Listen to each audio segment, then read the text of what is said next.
shit happens. ये इंटरनेट पे इसको फॉलोअर्स नहीं मिलते, लड़की क्या मिलेगी? दूसरों को बर्दाश्त नहीं होते और कुछ शायद मैं इस दुनिया में कुछ करने ही नहीं आया.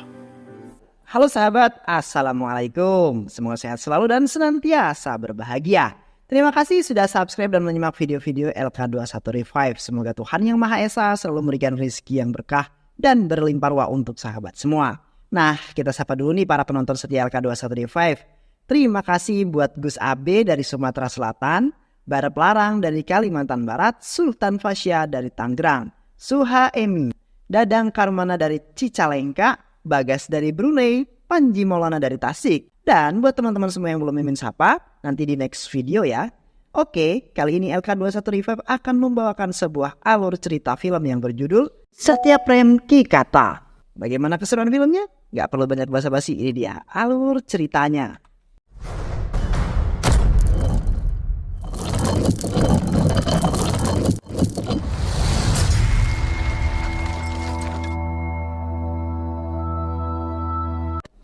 Sebuah keluarga sederhana di kota India, Narayan dan Diwali, memiliki satu anak laki-laki yang bernama Satu dan anak perempuan yang bernama Sejal, di mana merupakan guru yoga dan Sejal adalah instruktur senam di wilayahnya. Namun mereka melakukan semuanya di rumah.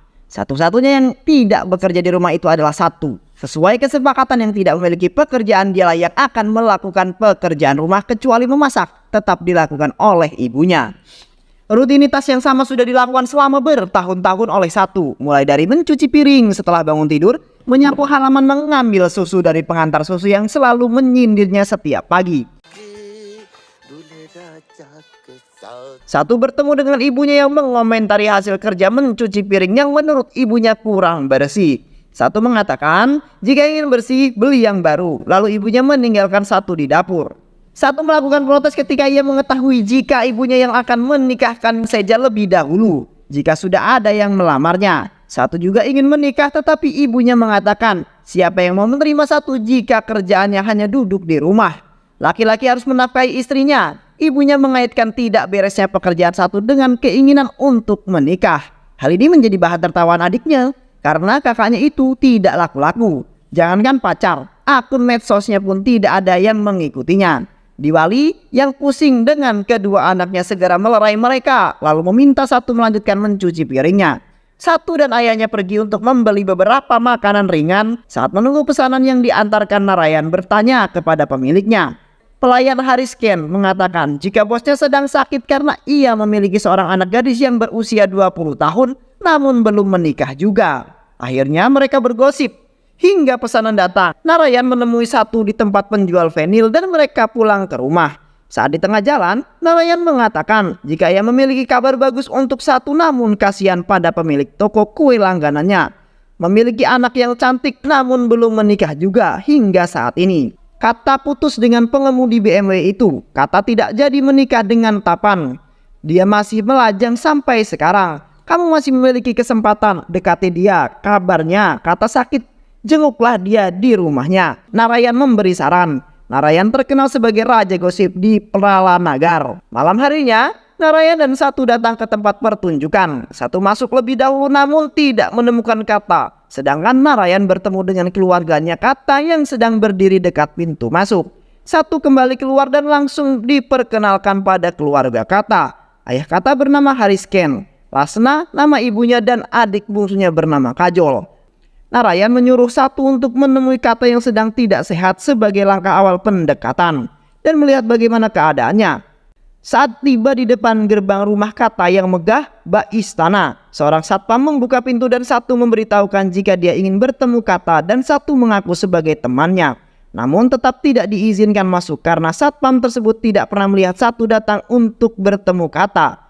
Melewati gerbang utama, Satu kemudian menelusuri jalan sepanjang pagar rumah milik Kata hingga akhirnya dia berhenti dan memutuskan untuk menaiki pagar untuk dapat masuk. Satu melihat Kata berdiri di balkon. Satu berusaha memberitahu Kata jika Satu ada di sana, namun Kata sama sekali tidak melihat atau bahkan mendengarnya.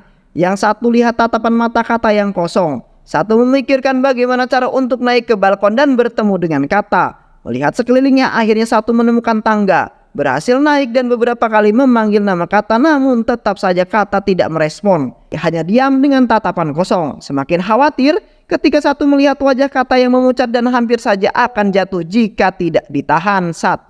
Satu belum menyadari apa yang terjadi hingga saat Satu melihat darah yang menetes dari tangan Kata. Ternyata Kata memotong nadinya dengan silet. Terkejut dengan apa yang dilihat dan juga Kata yang mulai kehilangan kesadaran, Satu membawa Kata menggunakan ambulan ke sebuah rumah sakit.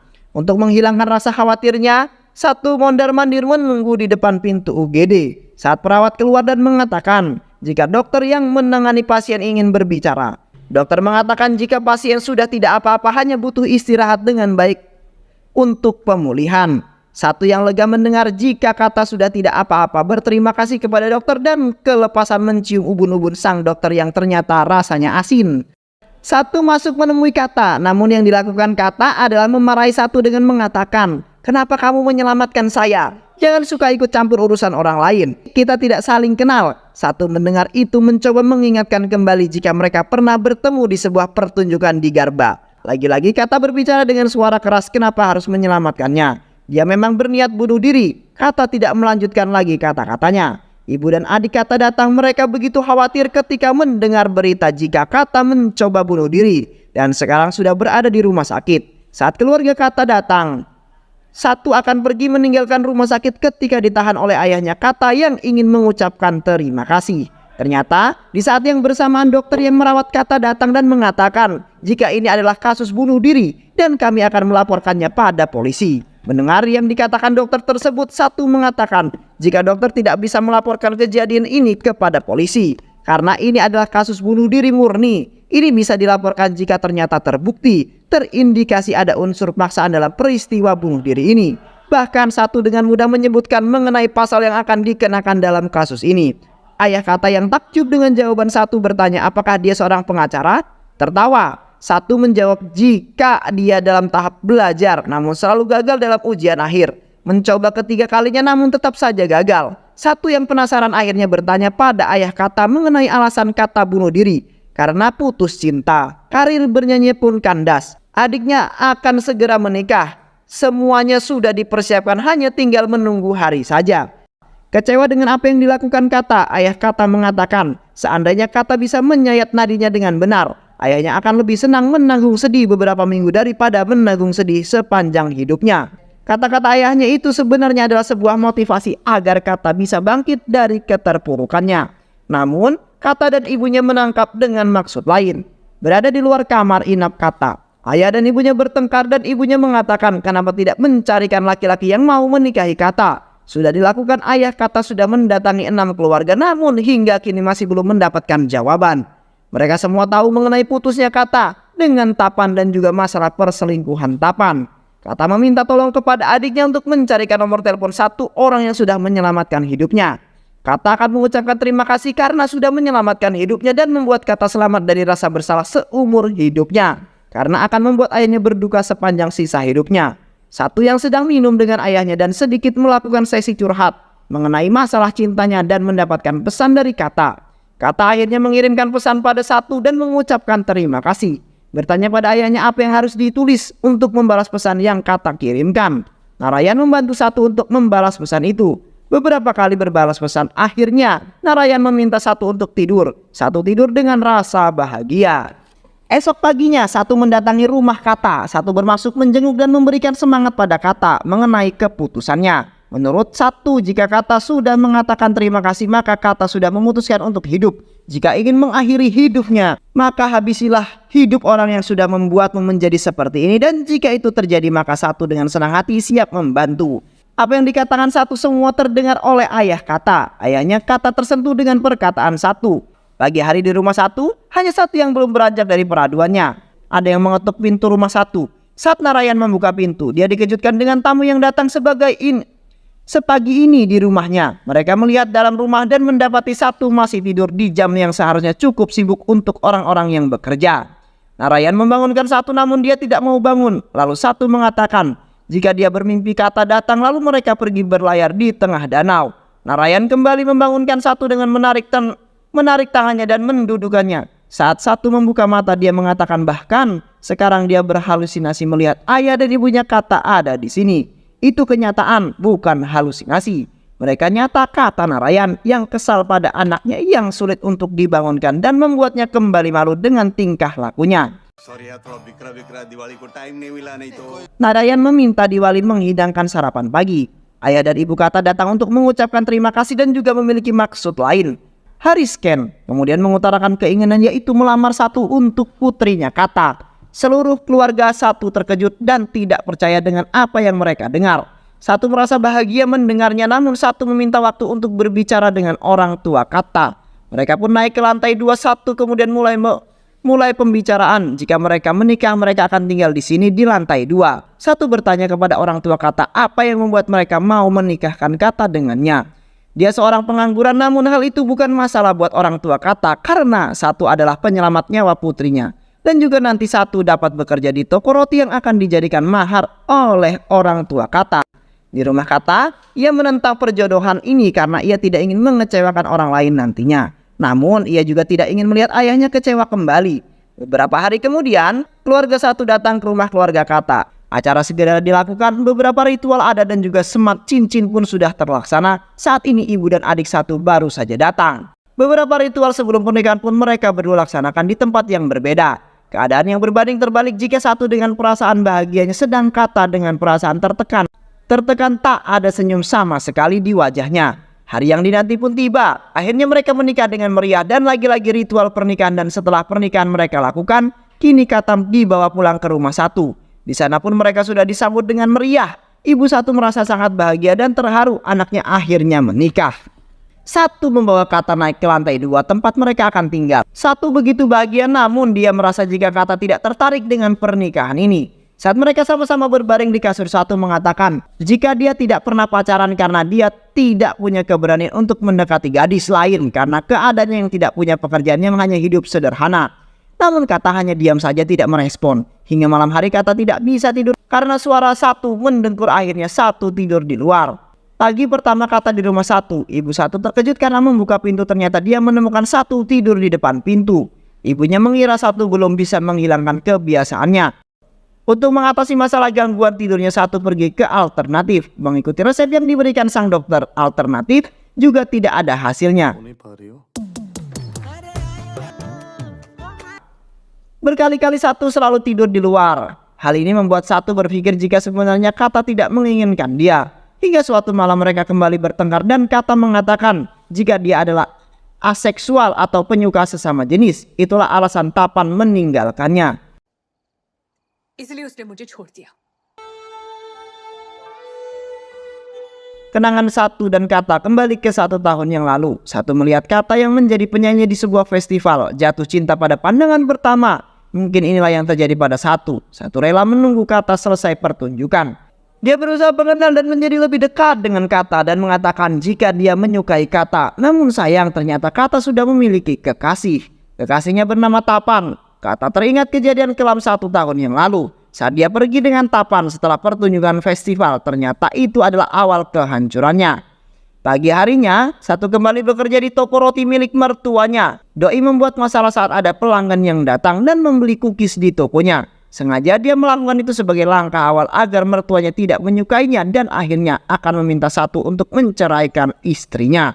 Namun Haris Ken bukanlah orang yang mudah emosi. Ia bertanya pada Satu apa yang terjadi sebenarnya. Satu menceritakan kehidupan rumah tangganya dan juga mengatakan jika Kata adalah aseksual. Satu memiliki harapan terhadap pernikahannya, namun pada kenyataannya semua tak seperti yang dia harapkan. Hari menjelaskan itu hanyalah karangan Kata saja. Hari memberi saran agar Satu bisa membuat nyaman Kata, mengajaknya jalan-jalan ke tempat yang ingin mereka datangi untuk memperbaiki hubungan. Saat di dapur, Kata bertemu dengan ayah mertuanya yang akan membuat teh, mencoba untuk berbicara dengan menantunya mengenai hubungan pernikahan yang mereka jalani. Narayan mengibaratkan hubungan mereka seperti teh, jika langsung disiram air panas mereka rasanya akan tidak enak.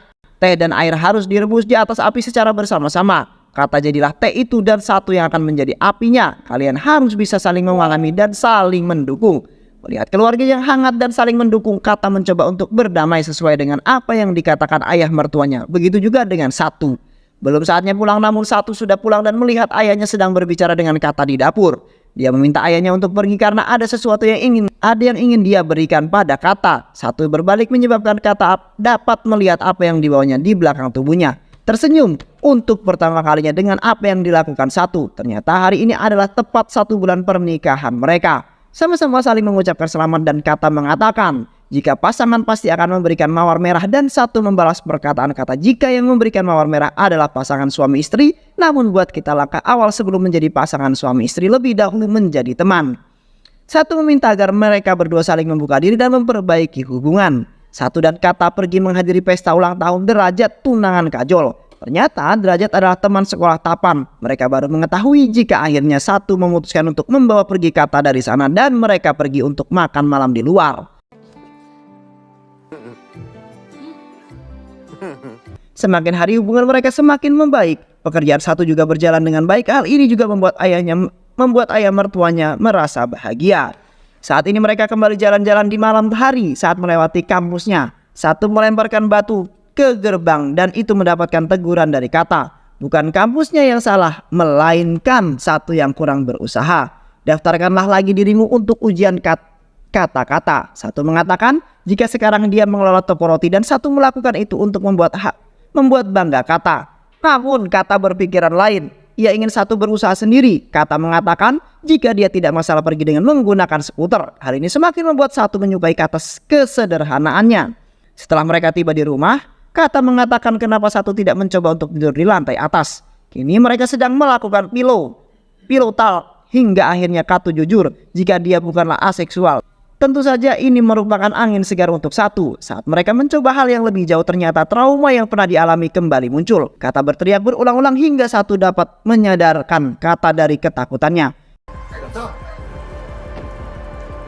Pagi harinya saat mengantar susu sampai di rumah Satu, ada wanita yang kesulitan membawa barangnya. Ternyata wanita itu adalah Natal, saudara Diwali. Pengantar susu kemudian membantu untuk membawa barang Natal. Natal baru pulang dari luar negeri tempat anaknya tinggal. Natal tidak betah di sana. Mereka pun bergosip jika menantu keluarga ini tidur di lantai 2 tanpa Satu. Dan benar saja apa yang dikatakan pengantar susu. Kata memutuskan untuk memberitahu Satu apa yang menimpanya jika ia adalah korban pemerkosaan. Hal itu dilakukan oleh Tapan 1 tahun yang lalu saat Tapan menjemputnya sehabis pentas di festival. Satu hancur mendengar hal itu. Ia memutuskan untuk pergi menenangkan diri dan memutuskan apa yang akan dia lanjutkan setelahnya. Untuk lebih jelas, Satu pergi ke rumah mertuanya. Di sana dia mendapatkan kebenaran jika sebelumnya Kata menjadi korban pemerkosaan dan hamil. Namun yang melakukan itu adalah pacarnya sendiri, yaitu Tapan.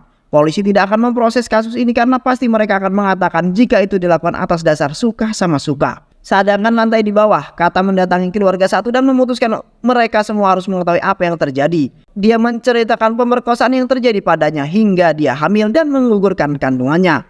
Kata mengatakan akan menerima apapun keputusan keluarga ini. Keluarga Satu terkejut dan sedih mendengar apa yang menimpa menantunya. Ibunya Satu mengatakan kepada semuanya untuk tidak membicarakan ini pada siapapun.